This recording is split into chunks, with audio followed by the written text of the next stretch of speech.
She ate an entire pot of jollof rice, meant for 12 people, but was not satisfied. Stella lived in a small compound in Benin City with her mother and two younger brothers. For the past 2 months, her life had become a nightmare she could not escape. She was always hungry, not the normal hunger that comes before lunch or dinner, but a deep, painful emptiness that felt like her stomach was trying to eat itself from the inside. Every morning, she woke up thinking about food. She would eat a full breakfast of yam and eggs, then eat again 30 minutes later. By noon, she had already consumed what should have been food for 5 people. Her mother tried to understand. She took Stella to the hospital twice, but the doctors found nothing wrong. They said her blood was fine, her organs were normal. They gave her some tablets and sent her home. But Stella knew this was not normal. She had tried to stop eating so much. She really tried. One day she decided she would only eat twice, like before this strange thing started. By evening, her body began to betray her.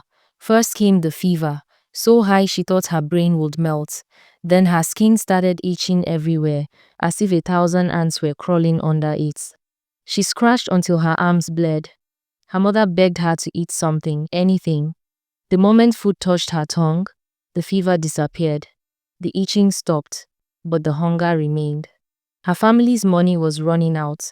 Her mother sold her jewelry to buy food. Her brother started eating less so Stella could eat more. The neighbors whispered when she walked past.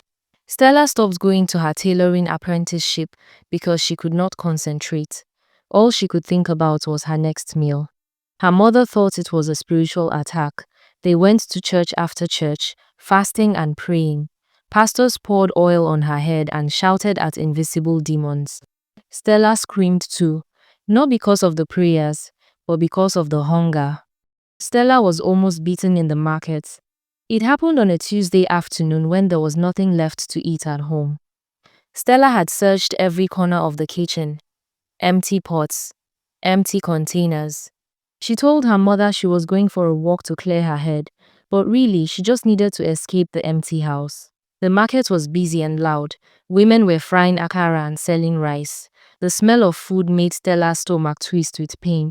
She walked past the stalls, trying not to look, but her body pulled her toward a woman selling fried plantain and beans. The woman was counting money from a customer. Her back turned for just a moment. Stella's hand moved before her brain could stop it. She grabbed the wrap of food from the table and started running. She did not get far. A customer saw everything and shouted, "Thief, thief, thief." The sound made everyone in the market turn and look. Hands grabbed Stella from behind. The wrap of food fell to the ground. People started gathering around her like bees.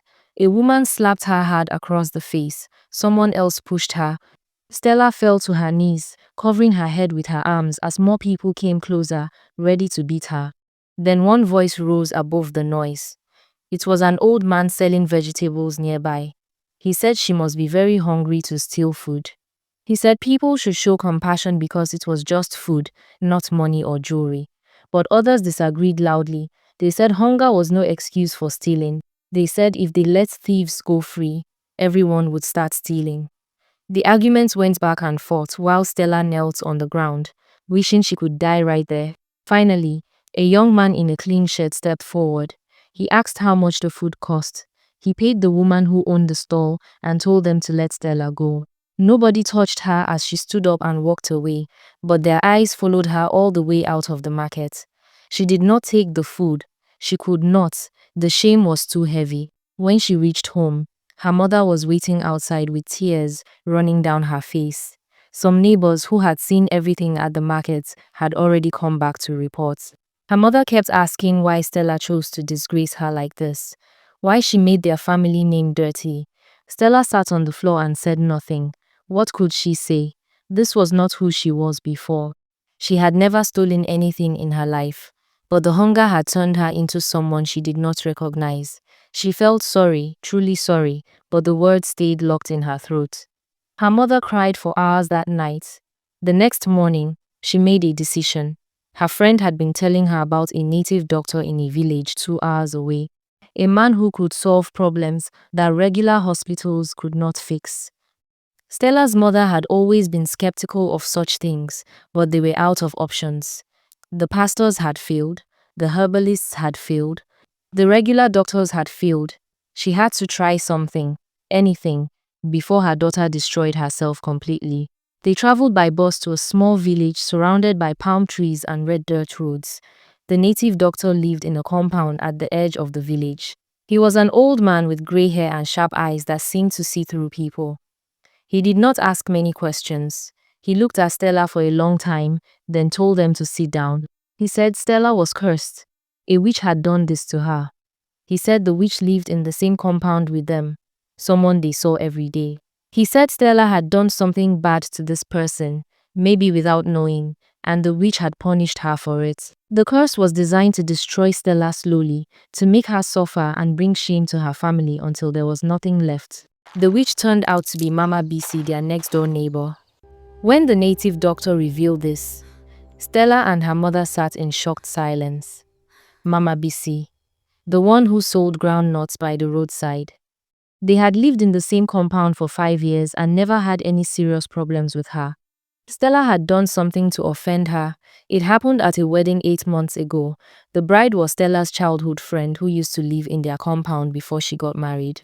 Stella was helping to serve food at the reception. It was a big wedding, very crowded and noisy. People were pushing and shouting, everyone wanting their jollof rice at the same time. In all the chaos, Stella had walked past Mama BC without giving her food. Mama BC had been calling her, waving her hand, but the DJ was playing loud music and people were talking everywhere. Stella simply did not hear her. She moved on to serve other guests. Mama BC sat there, watching other people eat, getting angrier and angrier.